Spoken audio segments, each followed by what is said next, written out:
seakan tubuhmu dengan susuku.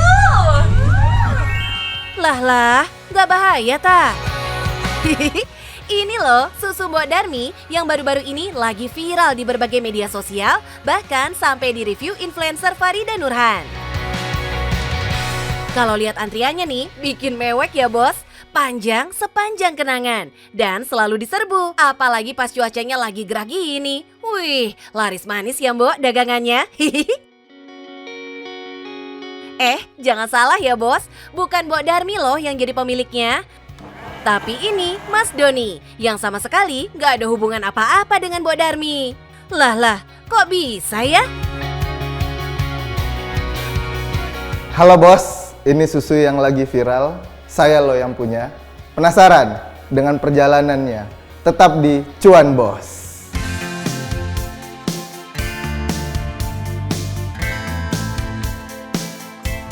Iseng, begitu deh kata Mas Doni saat memilih nama susu Mbok Darmi. Doi nggak sengaja saja tuh menciptakan nama si Mbok ini tanpa punya arti apa-apa. Jadi susu Mbok Darmi kebetulan waktu itu pada saat tahun 2013 pada saat saya bangun Mbok Darmi di awal, namanya dulu brand-brand lain itu lebih banyak menggunakan bahasa Inggris gitu ya, western lah, lebih ke western gitu. Nah pada saat itu muncul susu Mbok Darmi karena lebih esentrik sih sebenarnya. Apalagi makin eksentrik dengan tagline-nya yang sengaja dibuat Mas Doni. Susu Mbok Darmi, ayo dong cucu-cucu, seakan tubuhmu dengan susuku. Bener-bener nyeleneh, berhasil bikin orang jadi penasaran, yang akhirnya jadi cuan buat Mas Doni. Apalagi harga susu di sini nggak bikin kantong bolong bos. Start dari Rp11.000 dengan beragam varian rasa. Mulai dari varian spesial Citaro dan Green Tea, kemudian varian fresh yang pakai buah-buahan asli seperti stroberi dan melon. Gak ketinggalan juga ada Cadbury yang rasanya bikin ketagihan.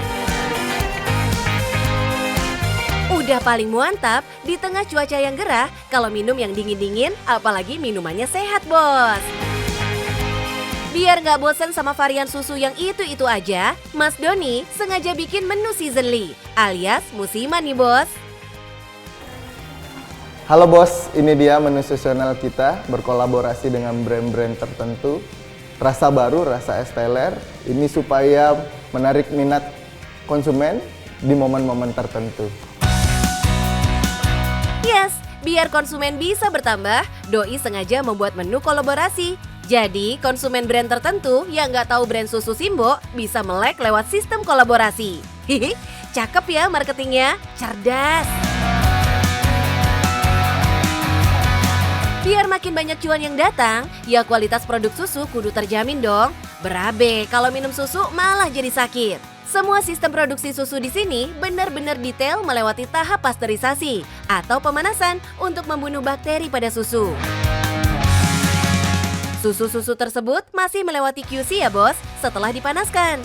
Di sini ketahuan deh susu mana yang punya ketahanan seminggu atau cuman beberapa hari. Dalam seminggu bisa memproduksi sekitar 15.000 liter susu. Gak heran kalau Mas Doni menjamin susu-susu yang Doi jual itu fresh dan sudah teruji. Untuk menjaga pasokan susunya, Mas Doni mengambil dari peternak lokal. Sekarang hampir di 23 kalau nggak salah dengan peternak rakyat, kemudian ada beberapa koperasi memang untuk support sistem tambahan. Jadi kalau dari peternak susu biasanya suka diakalin dicampur air, dicampur tepung, air plus tepung disatuin dengan susu. Cuman karena kita ada QC dari proses produksi, alhamdulillah bisa teratasi sih. Menghadapi peternak-peternak nakal begini, Mas Doni emoh bayar untuk kasih efek jerah dan peternak bisa memperbaiki kualitas susu sapinya. Tegas ya Mas Doni. Di usia 30 tahun, Mas Doni sudah memiliki kurang lebih 70 outlet tanpa kemitraan dan investor loh bos. Salut banget. Dan selama 10 tahun, Doi sukses mengekspansi kerajaan susunya. Jadi kita tidak franchise atau kemitraan ataupun menggunakan investor dari orang. Jadi Mbok Darmi pure dikelola sama saya sendiri. Kita menggunakan dana pribadi juga, hasil profit tiap bulan kita gulung terus untuk ekspansi di outlet susu Mbok Darmi. Untuk tahun ini itu udah berjalan hampir 25 cabang karena sebelumnya masa-masa pandemi, kemudian untuk di tahun depan kita ekspansi di lebih dari 35 cabang. Nih, jelas dan terarah ya bos. Sejak masih kuliah, Mas Doni udah melek peluang bisnisnya. Kita memang ikut jeblos waktu itu selama 4 bulan di masa pandemi, tapi alhamdulillah setelah 4 bulan awal itu, setelah pandemi kita bisa mulai naik penjualannya. Potensi cuannya bahkan kerasa saat pandemi ya bos. Bisnis lain pada gulung tikar, doi malah bertahan dan kebanjiran cuan. Saat itu, emang susu digandrungi sebagai asupan daya tahan tubuh semasa pandemi.